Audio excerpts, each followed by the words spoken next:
kirabanza kigufatira n'imodoka yagira neza, kirabanza kirayipangurura, dukoramo amacumu kugira ngo gice abantu, kirabaza kirayohereza, buri umwe arahumiriza ategereza urupfu rwe.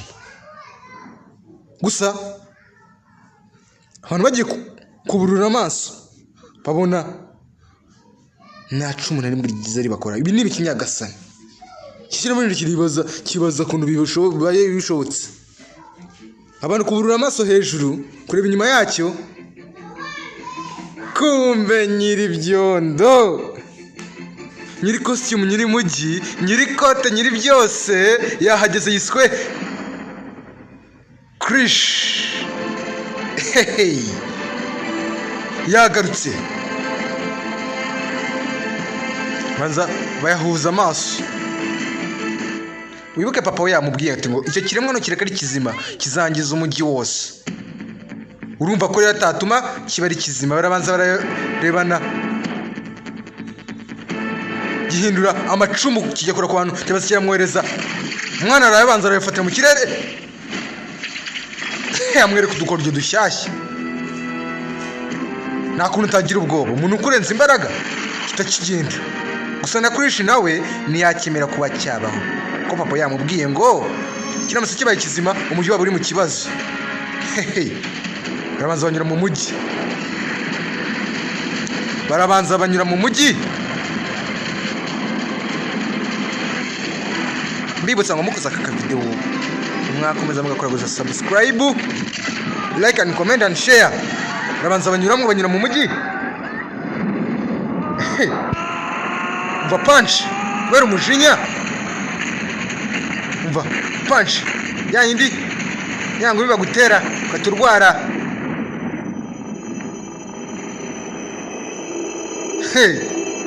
Kanseri.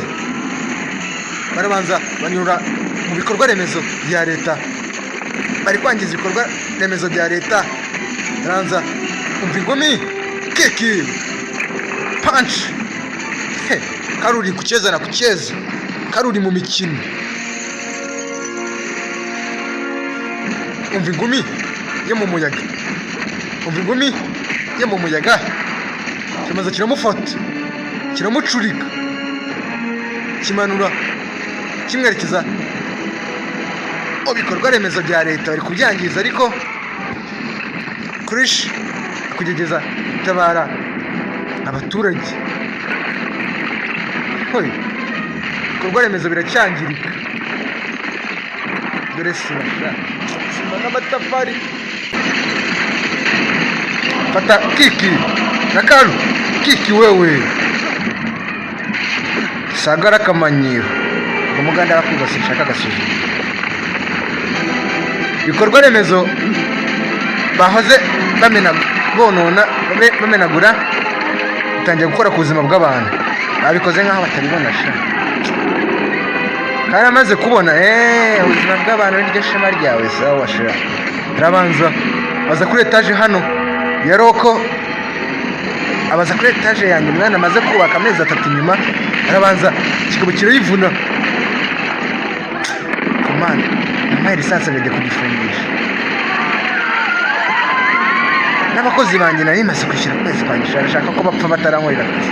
Krish abibonye banza arazamuka. Abakozi banjye bari gusohoka. Krish, abakozi ba Roko bafite kubanza gutabarwa, ubundi ibindi bikaza kuba nyuma. Krish kwitegereza abona etaje iri kumanuka ku muvuduko, kandi nugera hasi bwangiza ubuzima bw'abantu benshi. Arabanza araza akagabanya umuvuduko wayo. Arabanza aramanuka kikiza hano nk'aba abantu badakora subscribe. Kiraza kiramwitegereza nko kureba video no kora subscribe. Kiraza kirabanza kimukubita punch. Umva ingumi, ya ngumi utera kanseri, ikagutera na coronavirus. Cyaba uhanye ingumi ariko shaho. Gusa Krish asa nkaho atangiye kunanirwa. Isi ibintu arabishoboye. Kirabanza kirazamuka kizana hejuru, kirabanza kiratsikama kugira ngo cyongeze umuvuduko w'etage.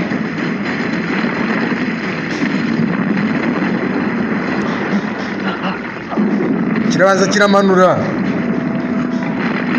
kurisha kureba hasi ikintu cyamubaza imbaraga kureba mu bantu atabarara uruhinja ruri ahantu itaje kumanuka nta kuntu utaseka ugiye kwica umwamarayika kuri satani itaje irabagwira